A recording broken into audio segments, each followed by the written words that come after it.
হচ্ছে নার্সারি গণিত জোড় বিজোড়। তো আমরা 1 নম্বরে দেখতে পাচ্ছি জোড় সংখ্যা বাহির করো। আমরা কিন্তু জোড় আর বিজোড় নতুন, আমরা এটার সাথে আমাদের সিলেবাসে আছে হচ্ছে 1 থেকে 50 পর্যন্ত। আচ্ছা, আগে আমরা খেয়াল করব জোড় সংখ্যা কোনগুলো। সবাই বোর্ডে দেখো, আমার সঙ্গে বলবে 0 2 4 4 6 8, এগুলো হচ্ছে আমাদের জোড় সংখ্যা। আমরা একসঙ্গে বলি 0 2 4 6 এবং 8। আমরা দুটো সংখ্যা থাকলে আমরা সংখ্যা দুটো শেষে দেখব, অর্থাৎ আমরা ডান দিকে দেখব যে এটা লাস্টের দিকে বা শেষের সংখ্যাটি এর ভিতরে কোনোটি হয় নাকি। যদি হয়ে থাকে সেটি হবে হচ্ছে আমাদের জোড় সংখ্যা। তো আমরা কত দেখতে পাচ্ছি, প্রথমে আছে কত 1 8 18। 18-র 8কে আমরা দেখতে পাচ্ছি, এটি কিন্তু 2 4 6 8 8 কিন্তু হয়েছে। তো এটা কি হলো আমাদের জোড় সংখ্যা। তো আমরা এটা লিখে ফেলবো 1 8 18। এখন এটা 18 লেখার পর আমরা কিন্তু অবশ্যই কমা দিব, এবং কমা দেওয়ার পরবর্তীতে আমরা পরবর্তী সংখ্যায় যাব। কিন্তু এটা কিন্তু 18 লিখে শেষ করলে হবে না, এটা কিন্তু আমাদের একটা চিহ্ন দিতে হবে। তুমি এখানে গোল চিহ্ন দিতে পারো কিংবা টিক চিহ্ন দিতে পারো। এটা হবে, তুমি বুঝতে পারবে যে এই সংখ্যাটি আমি লিখেছি, এটা আমাকে দ্বিতীয়বার লিখতে হবে না। পরবর্তীতে দেখি 3 7 37। আমাদের এখানে কি আছে 7। 7 কি আমার এর ভিতরে আছে? দেখো তো 2 4 0 2 4 6 এবং 8। 7 নেই, তাহলে এটা আমাদের লিখতে হবে না। এর পরবর্তীতে দেখি এটা তো কি আছে 6। এই দেখো দেখো দেখো, এই যে আমাদের 6 আমাদের আছে। তো আমরা এটা একটা চিহ্ন দিব, গোল চিহ্ন, এবং লিখে ফেলবো 2 6 26। এর পরবর্তীতে দেখো 4 5 45। এখানে কি আছে আমাদের 5। আমাদের দেখো তো সোনামণিটা 5 আছে কিনা, এখানে 0 2 4 6 8 5 আছে? নেই। তো আমাদের 5 লিখতে 4 5 45 লিখতে হবে না। এখানে দেখো 8, ও কিন্তু একা, কিন্তু 8 কিন্তু আমাদের জোড় এই সংখ্যাগুলোর ভিতরে আছে। যেহেতু তোমাদের জন্য জোড় নতুন, তো আমরা এই 5টি করবো একসঙ্গে, এবং আগে আমরা এটা লিখে তারপর মিলিয়ে করব। এতে করে তোমাদের জন্য বিষয়টি সহজ হবে এবং তোমরা সহজেই পারবে। তারপরে দেখো 1 4 14 কি আছে শেষে, এটি শেষে কি আছে 14। 14-র শেষে 4।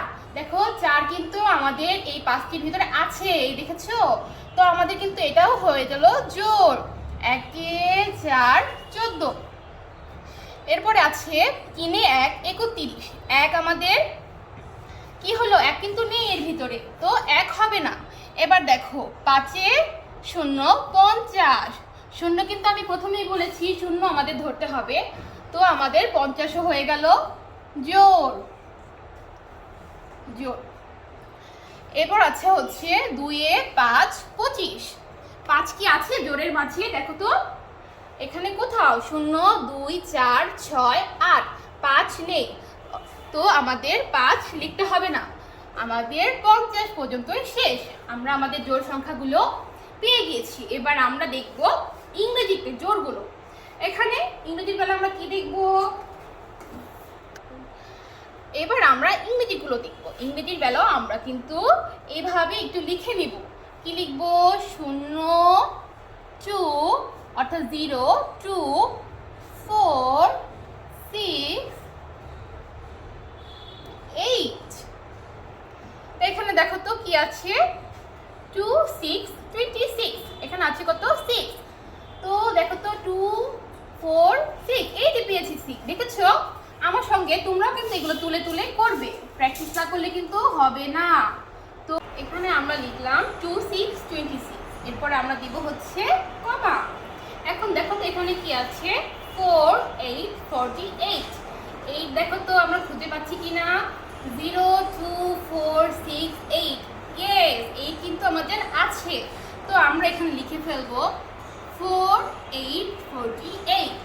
এখন এখানে লক্ষ্য করো 3 1 31। 1 কি আছে এর মাঝে? 0 2 4 6 8 না, নেই তো। তো আমাদের 3 31 লিখতে হবে না। এখন এখানে আমরা লক্ষ্য করি 4 6 46, 6 কি আমরা খুঁজে পাচ্ছি? 0 2 4 6, ইয়েস আমরা কিন্তু আবার খুঁজে পেয়েছি। তো আমরা 4 6 46 আবার লিখব এবং এখানে আছে হচ্ছে 2 1 21, আবার কিন্তু এক কিন্তু আমাদের এর মাঝে নেই, তো এক কিন্তু জোড় নয়, আমরা লিখবো না। এখন এখানে খেয়াল করো 2 0 20, 0 কি আছে? ইয়েস 0 কিন্তু আছে, তো আমরা লিখবো হচ্ছে 2 0 20। তোমরা কি একটা জিনিস খেয়াল করেছো? আমি কিন্তু কোনোটাই গোল দেইনি। হ্যাঁ তোমরা ঠিক ধরতে পেরেছো, আমি কিন্তু গোল দিয়ে চিহ্ন দেইনি, কিন্তু দেখেছো এখন কিন্তু আমরা গুলিয়ে যাচ্ছি। এই ভুল কিন্তু পরীক্ষায় করা যাবে না। তো আমরা যেটা লিখবো সেটা কিন্তু আমরা গোল দিয়ে মার্ক করে রাখবো, তাহলে তোমাদের পরীক্ষার খাতায় ভুল যাবে না, আমরা কিন্তু ফুল মার্কস পাবো। এবং এখানে দেখো 3 7 37, 7 কি আছে? দেখো তো 2 4 6 8 আছে, 7 নেই, তো আমাদের এটা হলো না। 4 4 44, এখানে কত হচ্ছে? 4। দেখো তো ইয়েস, এই যে আমরা 4 খুঁজে পেয়েছি, তো আমরা লিখবো হচ্ছে 4, লিখে ফেললাম। এখন আমরা এটা হচ্ছে 1 5 50, 5 কি আমার এর মধ্যে আছে? নেই, তো আমাদের এটি লিখতে হবে না। এবার আসো আমরা জোড় শিখেছি, এবার শিখবো হচ্ছে বিজোড়। বিজোড় সংখ্যা বাহির করো। বিজোড় সংখ্যা আমরা কি কি হবে বলো তো? ঠিক ধরেছো, আমরা আগে যেগুলো লিখেছি তার বিপরীতগুলো, অর্থাৎ 1 1 3 5 7 এবং বলো তো কত? হ্যাঁ ঠিক 9। আমাদের দেখতে হবে সংখ্যার ডান দিকে এই সংখ্যাগুলো থাকলে সেটি হবে হচ্ছে আমাদের বিজোড় সংখ্যা। দেখো তো এখানে কত আছে? 3 এর 7 37, 37 এর 7, ঠিক ধরেছো, এই যে আমরা 7 খুঁজে পেলাম, তো এটা হলো আমাদের বিজোড় সংখ্যা। আবার বলছি আমরা কিন্তু মার্ক করে দেব যেন আমাদের ভুল না হয়। এবার দেখো 2 9 29, দেখো 9 কিন্তু আমাদের ভিতর আছে, তো এটা হলো আমাদের বিজোড় সংখ্যা। এখন দেখো 4 4 44, 44 কি আমাদের ভিতরে পড়ে না, আমাদের কিন্তু এর মাঝে 4 নেই, তো আমরা কিন্তু এটা আমাদের বিজোড় নয়। এবার দেখো 3 9 39, এখানে কিন্তু আমাদের 9 আছে, 9 কিন্তু আমাদের বিজোড় সংখ্যার মাঝে আছে, তো এটি হলো আমাদের বিজোড় সংখ্যা। এবার দেখো 2 6 26, 6 কিন্তু এর মাঝে নেই, তো এটা হলো না। এবার দেখো 3 0 30, 0 0 কিন্তু এর মাঝে নেই, তো এটিও হলো না। এখন দেখো 3 5 35, 5 আছে, দেখো তো আসো আমি এখানে ফিরে আসি, এখানে কিন্তু আমাদের 5 আছে, তো আমাদের 3 5 35 হলো হচ্ছে বিজোড় সংখ্যা। এবার দেখো 1 9 19, 19 এর 9, 9 কিন্তু আমাদের আছে, তো 19 হলো আমাদেরও আরেকটি বিজোড় সংখ্যা। আর পরে আমরা দেখি লাস্টে কি আছে? 4 0 40, 0 কিন্তু নেই এর মাঝে, তো আমাদের এটি বিজোড় সংখ্যা হলো না। তো আমরা আমাদের বিজোড় সংখ্যাগুলো খুঁজে পেলাম। এবার আমরা বিজোড় ইংলিশেরগুলো শিখবো।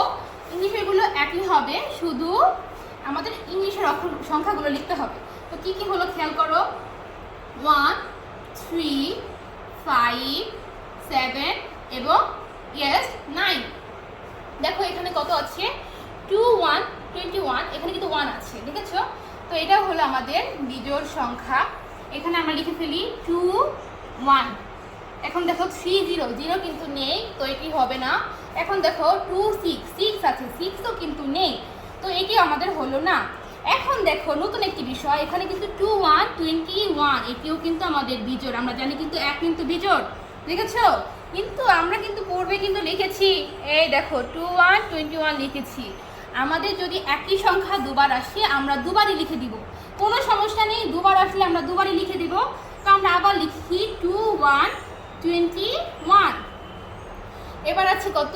9, 9 কিন্তু খালি একা আছে, কিন্তু এ দেখো আমরা কিন্তু জানি 9 মানে হচ্ছে বিজোড়, তো আমরা 9টিও লিখে দিলাম। এখন দেখো 1 8, 8 আছে লাস্টে, 8 কি আমাদের বিজোড়ে পড়ে? না পড়ে না, তো আমরা এটা আমাদের হলো না বিজোড়। এখন আছে 4 3 43, 3 আছে, 3 কিন্তু ইয়েস আমাদের কিন্তু বিজোড়ের ভিতরে আছে 3, তো আমরা 43 কে আগে মার্ক করে নিই, তারপর লিখে ফেললাম 43। তো আজকে আমরা জোড় বিজোড় শিখলাম, এগুলো তোমরা বাসায় প্র্যাকটিস